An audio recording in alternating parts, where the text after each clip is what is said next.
Bonjour à tous, bienvenue au buffet de la gare, joyau du patrimoine art déco de la ville de Saint-Quentin.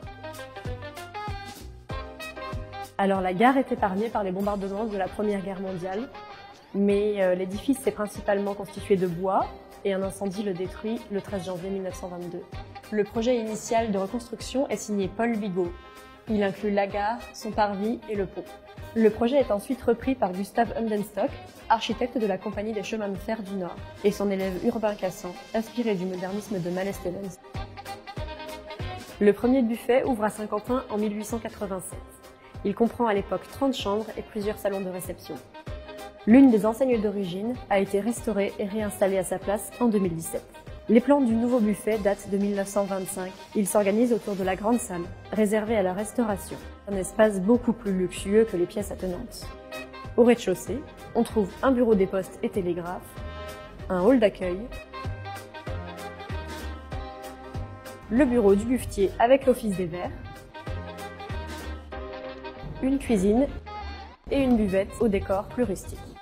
C'était un lieu plus populaire, ouvert à la fois aux usagers des quais et au public de la ville. Derrière moi, la porte-tambour, aujourd'hui condamnée, donne directement sur le quai. Elle permet aux voyageurs de venir se restaurer entre deux correspondances. Les étages accueillent quant à eux l'appartement du buffetier, quelques salons et 35 chambres. Le buffet a alors très bonne réputation et son restaurant compte parmi les meilleures tables de la région. Il sera exploité jusqu'en 1990. C'est le décorateur Auguste Labouret, originaire d'Hirson, qui est chargé de réaliser le décor intérieur de la salle. Les verrières, les mosaïques et les luminaires qui ont aujourd'hui disparu. Les verrières, réalisées vers 1929, se parent de fleurs stylisées. Auguste Labouret s'inspire à l'époque d'un projet qu'il a réalisé pour l'hôtel Lutetia à Paris, avant la guerre. Composé d'une vingtaine de verres industriels différents, les teintes varient du bleu au gris en fonction de la lumière qui les traverse. Les murs sont entièrement recouverts de mosaïques en pâte de verre grise et tesselles de verre doré. Elles dessinent des motifs de courbes ou d'écailles, toujours en mouvement. Les mosaïques du comptoir et des dessertes sont quant à elles grises, noires, rouges, avec des émaux de Venise dorés. On y retrouve des fleurs stylisées, reproduites selon différentes symétries de courbes en écho au motif des murs. Au sol, des carreaux de grès noir, gris, jaune et blanc forment des étoiles ou des fleurs. Le mobilier est dessiné par Urbain Cassan. Le comptoir en bois s'intègre dans un écrin de béton. Comme pour les deux dessertes installées de part et d'autre de la salle, il est recouvert de marbre.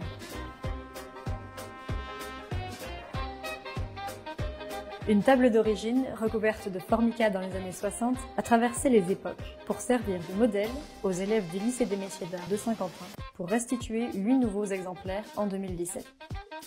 Pour rendre hommage au savoir-faire des métiers d'art, les élèves ont également créé, spécialement pour ce lieu, un meuble d'exception. Constitué de dizaines d'essences de bois et d'incrustations de laiton, les motifs en marqueterie de son tablier s'inspirent des dessins de fleurs qu'on retrouve par ailleurs dans le décor du buffet. La forme du meuble évoque les phares du pont de la gare. Pour augmenter l'impression de volume, 2 grands miroirs se font face à chaque extrémité du restaurant. Le décor du hall d'entrée du buffet permet une transition entre la décoration du hall de la gare et celle plus luxueuse de la grande salle du buffet. Les mosaïques en grès cérame noir, gris, jaune et rouge couvrent les murs de la cage d'escalier. La rampe et le garde-corps en fer forgé mènent vers l'hôtel, occupé aujourd'hui par les bureaux de la SNCF. Le buffet est inscrit depuis 2003 au titre des monuments historiques. Les travaux de restauration menés par la ville en 2017 ont permis de rendre à ce lieu, fleuron de l'art déco saint-quentinois, son lustre d'origine.